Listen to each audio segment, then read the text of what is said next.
Hello, everyone, and welcome back to the Heat Wave. 32 teams in 32 days, and we are breaking down every single fantasy relevant player for the upcoming season. And today, we are going to be focusing on the Cleveland Browns. I am your host, Tim Petropoulos. I am the EIC of BrotoFantasy.com and the Fantasy Football by Broto app, and I'm joined by my brother, Michael, the king of this fantasy thing and the lead fantasy analyst for Broto. What's up, Mike?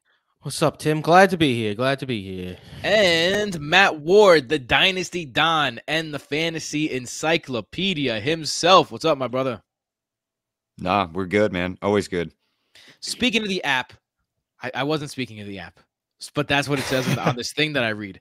Download the Fantasy Football by Broto app today for free and get every tool you need to become your own expert and dominate fantasy football. Every stat you hear us say today can be found on this app, where you can find fantasy player cards, which is basically everything you need about a player in one compact tool, fantasy player grades, a Broto exclusive, usage charts, a start sit twirl during the season, and a who to draft tool right now in the most important time of the season, player comps, consistency charts, game logs, coaching tendencies, articles, rankings, waivers, and every single stat that you need, including advanced stats and exclusive stats, including true throw value, true target value, true performance value, true air yards, and true matchup rankings. You see, it's a nice and true your branding hashtag.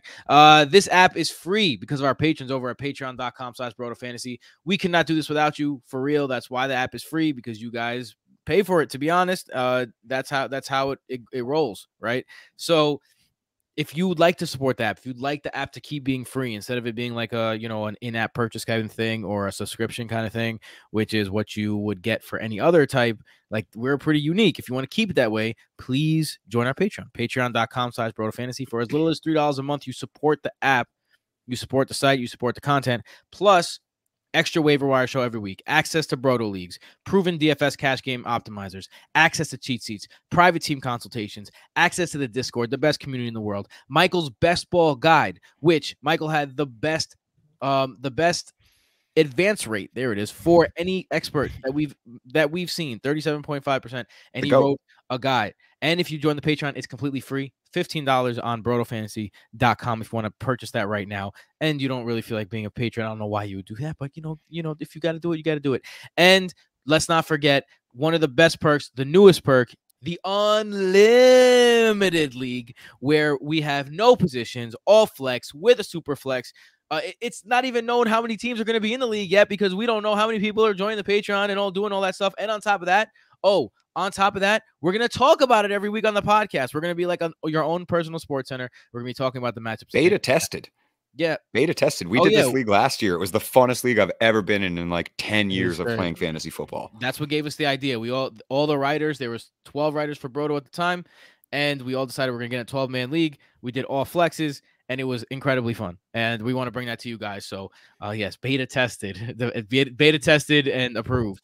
But today, we're going to be jumping into. We waited literally as long as we possibly could for this, and just so you know, if you're listening to this, it's a couple days after. But the Desean Watson news that he is suspended is something that happened just within the last few days, and it is new ish to us. So we are going to be talking about Desean Watson when we get to the quarterbacks. But the first guy who we're going to talk about, who has his work cut out for him in the offensive outlook, is Kevin Stefanski, the head coach.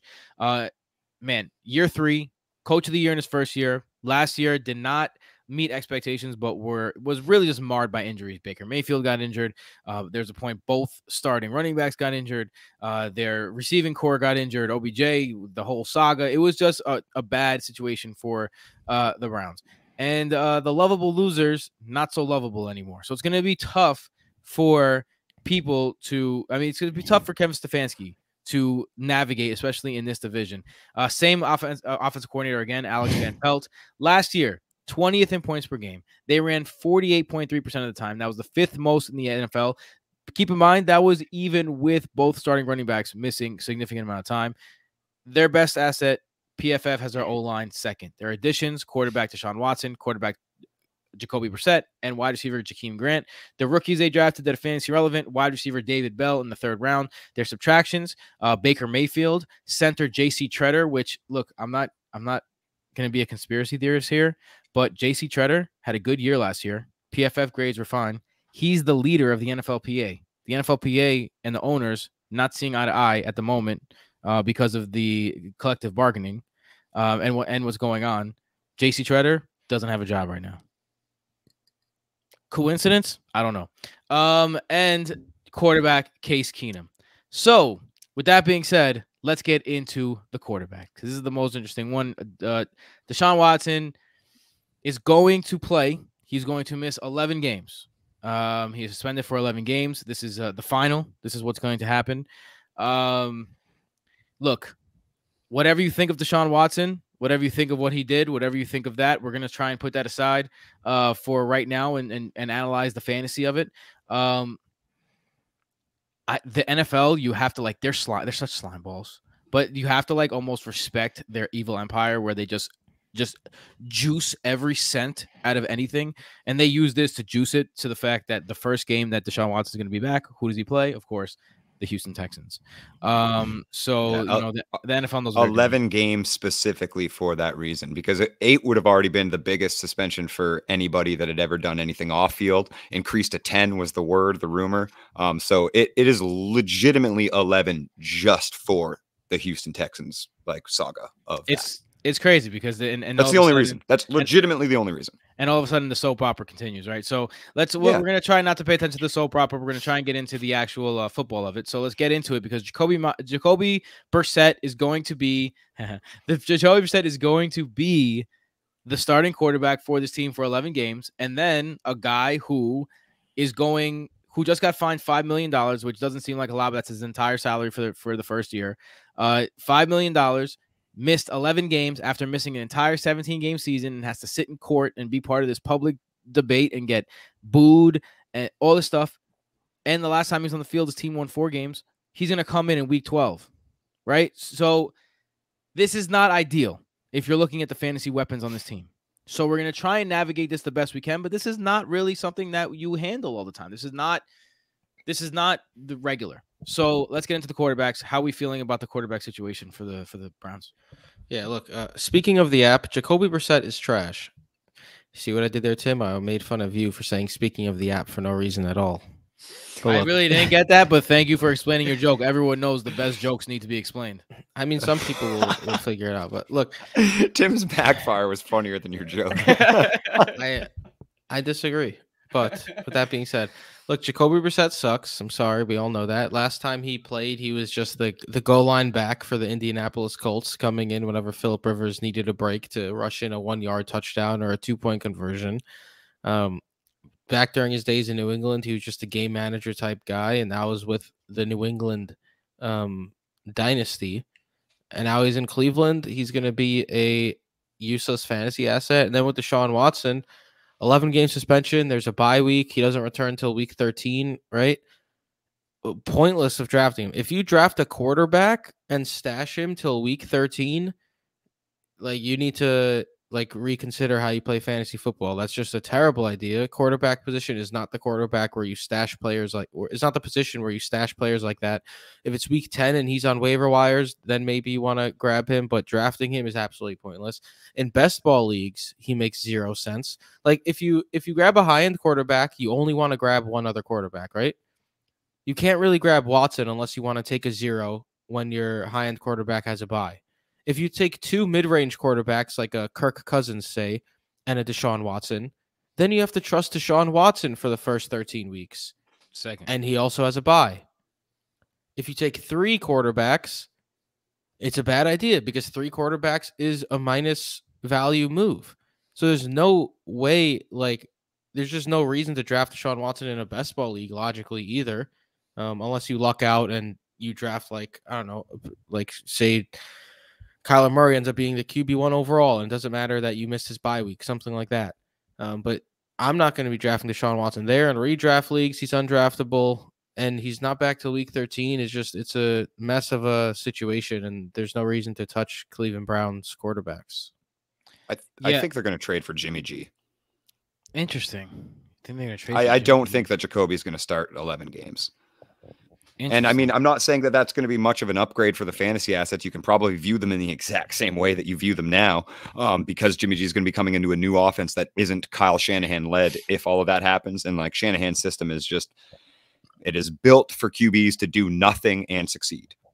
So, yeah, I mean, I don't think you should look at it any differently, but I do think that that's a real possibility that rather than two undraftable quarterbacks, people are probably going to start looking at Jimmy G as a, you know, if it happens before the season starts, like his ADP is going to rise probably into the top 20. Yeah. I mean, it would be a good move. Not overall, the top 20 quarterbacks. I don't know what's going on with Jimmy G at the moment, but you know, that is something that could definitely happen. So let's assume right now that that's not going to happen, and let's go forward with, you don't want to touch the quarterbacks, and that's understandable. A lot of people in your home league will probably draft Desean Watson and stash him on their bench. Congratulations, let them do that. I promise you that those teams probably won't even be in the running to enjoy that, for the most part, if that's the case.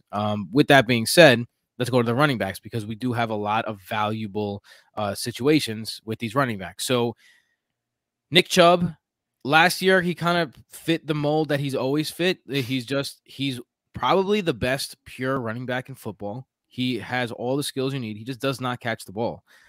So he's Derrick Henry without the opportunity.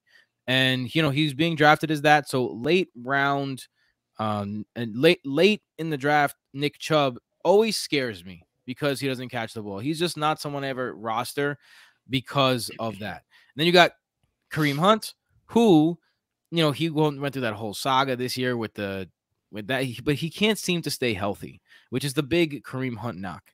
And then you have Dearness Johnson, who I think because of the injury history of both these guys, I think Dearness Johnson is one of the better handcuffs to have to roster, if you're going to be rostering handcuffs. I mean, Kareem Hunt was injured last year. That was his first legitimate injury. Yeah. Like ever. Yeah. Like, it's not like it's a. I mean, but here's what I'm saying. Sorry. If a running back gets hurt, right, you don't need both guys to get hurt for Dearness Johnson to have some sort of fantasy relevance, right? You only need one of them to get hurt. That's true. Yeah, that's absolutely true. So that's why I think that he's one of the rare handcuffs where, like, he's insurance for two guys. Not a lot of people are insurance for two guys. But with that being said, how are we feeling about these running backs? Where would you take them, and how are you feeling about them? Yeah, I'm not a Nick Chubb guy. It's evident that he's extremely talented, like you pointed out, Tim. One of the best pure runners in the game. It's a lot of fun watching him on the football field. But like, his skill set is just not one that appeals to me in fantasy football, especially at his ADP. Like, if he was a third, fourth round pick, like, he's a third round pick in underdog ADP. I'm picking him every now and then there, because you take advantage of the ups and downs that you get from Nick Chubb. But in a redraft league, like, he's going like mid-second-ish round, and that's just, I don't want Nick Chubb as one of my top two players. He played in 13 games last year. He had 6 RB1 performances, 6 outside the top 24, and 1 in between. Like, Nick Chubb is, I hope he scores a touchdown today, because he's not going to catch passes. And, like, sure, he could run for 150 yards, but even that, 150 yards rushing is 15 points. You could catch 8 balls for 70 yards out of, like, Jacoby Myers, and that's an equal output in PPR leagues. And that's not something that's super appealing to me. That's not something that's super appealing to me in the first or second round. But then when you come to Kareem Hunt, I believe he's being, like, massively underpriced right now. ADP of RB31. You could get him in, like, the 8th big time agree round, 8th, 9th, 10th round. People forget insanity. Consistent top 20 running back every single season prior to his injury last year. Even last year, before he got hurt, he was a top 16 running back in 4 of his first 5 games. Like, he was a must-start running back. With Chubb on the field. With Chubb on the field through the first 5 games last year. He was a top 20 RB the year before in Cleveland. He requested a trade. Cleveland basically said no. Look, he's either going to be on the field in Cleveland, having his role basically splitting work with Hunt and splitting work with Chubb and being the main pass catching option in that backfield as well, or he's going to get traded and he's going to go to a better landing spot. Like, being at 1A, 1B with Nick Chubb is not ideal for his fantasy outlook, but it's impossible for him to go somewhere Like, no team is going to trade for Kareem Hunt if they have a Nick Chubb caliber running back on their team. So he's going to go somewhere where he's going to get even more burn. Like, if he gets traded to a team He's where not he can getting be traded. the Let's not automatic even talk about starter. it. He's not even talk I mean, about it. He's making the 6th most money of any running back in the league. He's not getting yeah, traded. but he requested a trade. He's not going nowhere. Maybe they do trade him. But either way, like, I like him in Cleveland, and if he does get traded, I'll like him too. Like, at the ADP of RB31, he's an easy pick for me. Yeah, I agree. I find myself when I'm mock drafting or in anything like that, like, I don't even want Kareem Hunt necessarily, but he's there so late. It's just like, and he's clearly the best player on the board right now. And without Desean even with him, the way, like, we're about to talk about him, but like that wide receiver room, like Kareem Hunt might be the #1 pass catcher on that offense. It's interesting because I think Kareem Hunt's pass catching numbers in general have not been like I've wanted to see. I feel like he's capable of more, and this is the same offense. I'm not.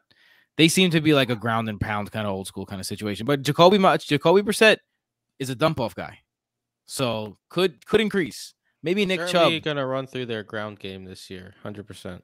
Oh yeah, it's gonna be ground and pound all day. But I mean, on that note too, is like Kareem Hunt had on shared snaps outscored Nick Chubb in 2 of those 6 games before he got hurt. Like, had more points than he did on less snaps. So like the guy can literally play 40% of the snaps, 45% of the snaps in an even split with an RB1 and put up RB1 points per game. Yeah, it's definitely Kareem Hunt is screaming value right now, but I would stay away from insanity. Yeah, I would stay away from Nick Chubb though, like Michael said. All right, let's get into these wide receivers. Matt, so if anyone knows, could tell us about maybe David Bell's importance to the offense. I know it's going to be you. Besides that, you got a whole bunch of guys that I don't really want to touch, starting with Marty Cooper. So what are your – I mean, I think we're going to go back to Amari Cooper, to be honest. I think this one has a lot of bust written all over because like we've talked about on the pod before, Amari Cooper is a fake alpha. So what do we mean by fake alpha? It means when he faces shitty cornerbacks – and doesn't get double teams, he has the ability to get open a lot, and he does very well. But when he faces one of the big corners, or if he's on a situation where he can easily be schemed out of a game, if you're the wide receiver 1 for Jacoby Brissett, like I don't want none of that, none of it. So yeah, how are you feeling about this wide receiver room? Well, fake alpha's right, man, and I'll give you an analytical example of what that means. It means that a guy that seemingly earns targets but can't do anything with them. Like Amari Cooper has earned over 100 targets in every single season of his career except for one.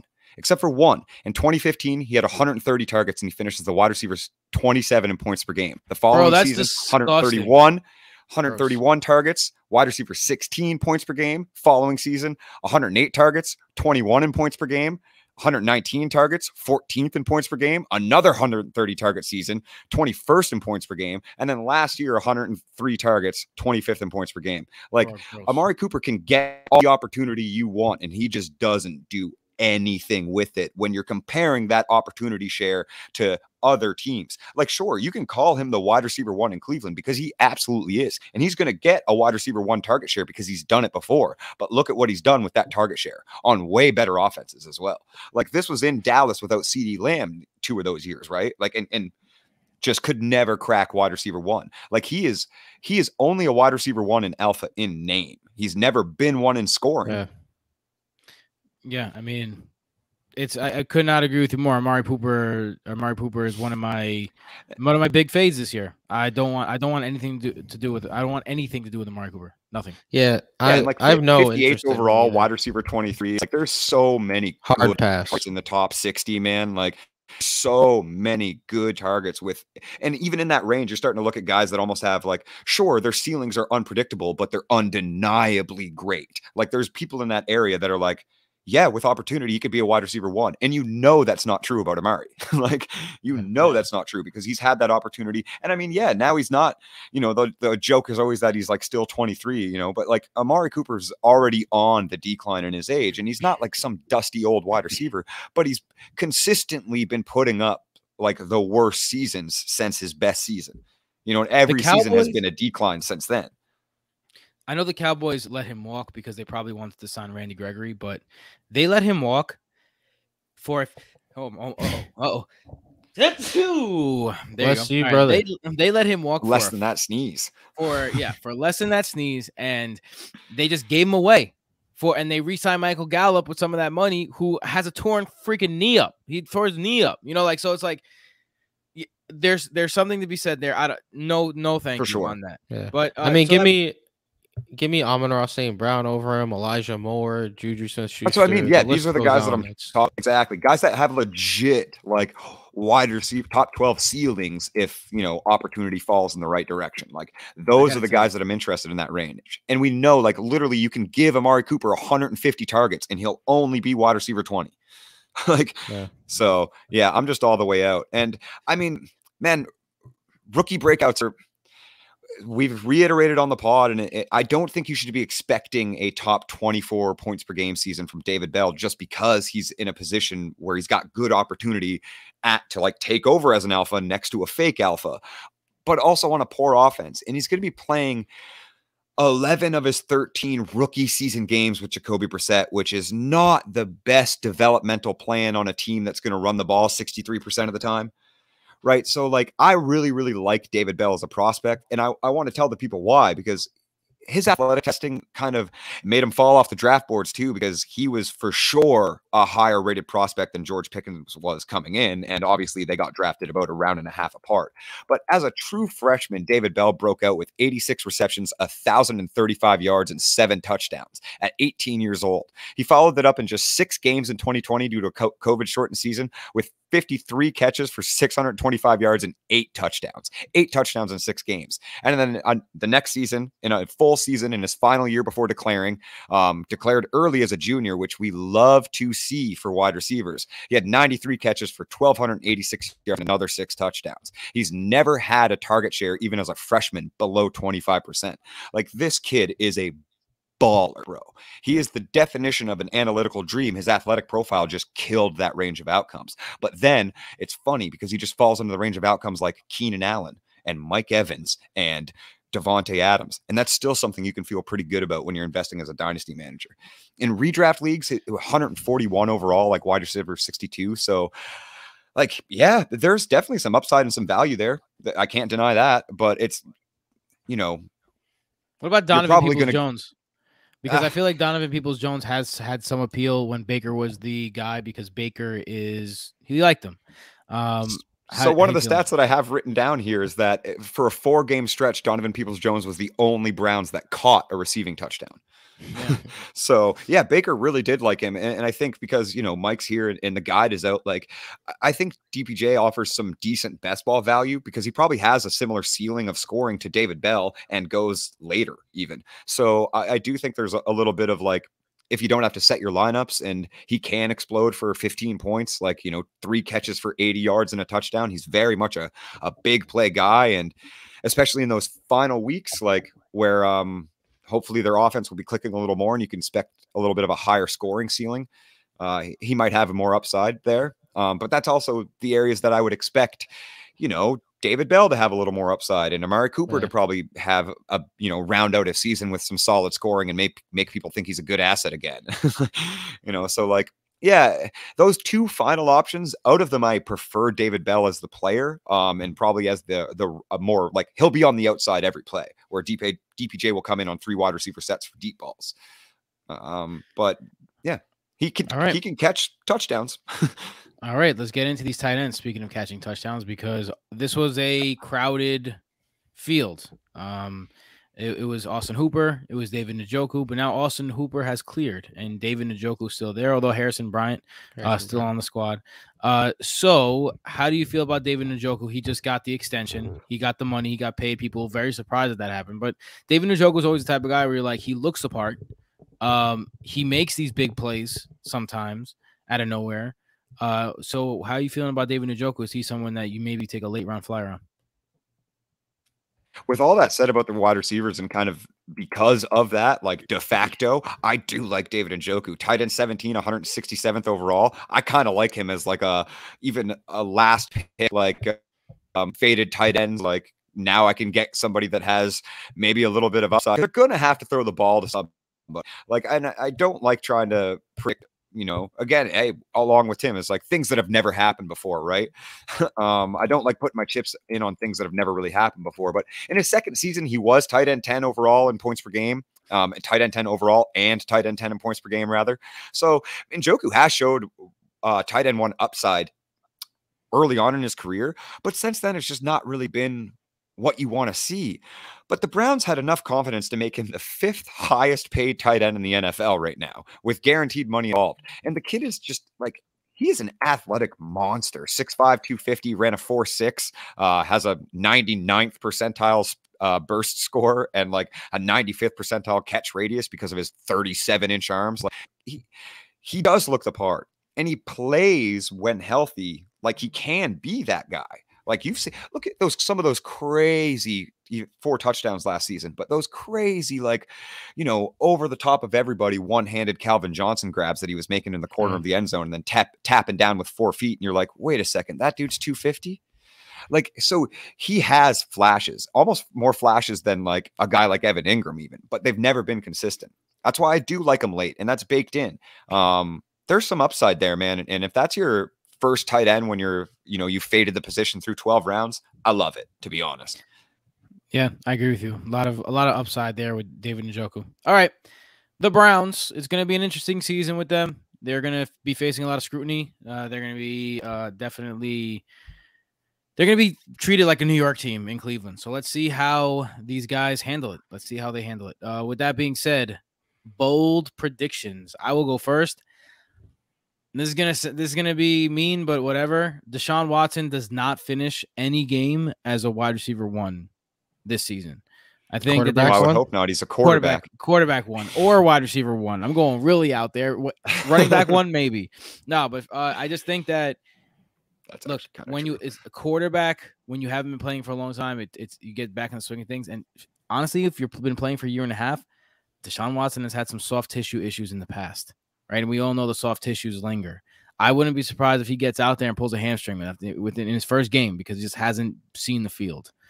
So I'm just gonna say Desean Watson with no QB1 performances. Do not draft Desean Watson. Matt, what's your bold prediction? Let's do David Njoku as a tight end 1 in points, or, you know, points per game. Yeah, let's do it points per game. So. Nice. That's only like a 10-point per game ceiling, but I think he can do it. I mean, he's going at like tight end, like tight end 17. I really do think he could. He really does. Because I mean, if you think that a guy like Noah Fant has finished as high as tight end 8, averaging 9.8 points per game, like Njoku really does have that ceiling. Fucking tight ends. Michael, stop yawning. I'm catching you in the middle of your yawn. Go ahead. Fucking tight ends. Still, I'm trying to get back into from Greece. My sleeping schedule is still a little out of whack. So. That's because you didn't do the right thing the day you got here, man. You should have just stayed up until the nighttime. That's what you got to do. I did do that. Still though. So you're just a B. I got it. Yeah, you know, I'm gonna say Amari Cooper, outside the top 30 receivers in points per game. That's a good one. Yeah. I like all of our bold predictions. That is good. I bet it's also like probably going to happen. Yeah. Bold predictions, guys. Remember, don't hold us extremely to it. It's like a hot take.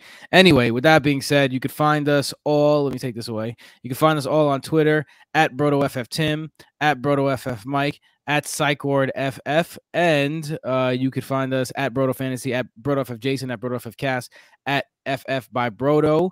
Yeah.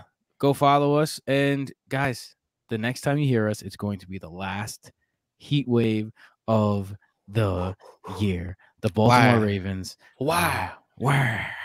See you then. Wow. Later.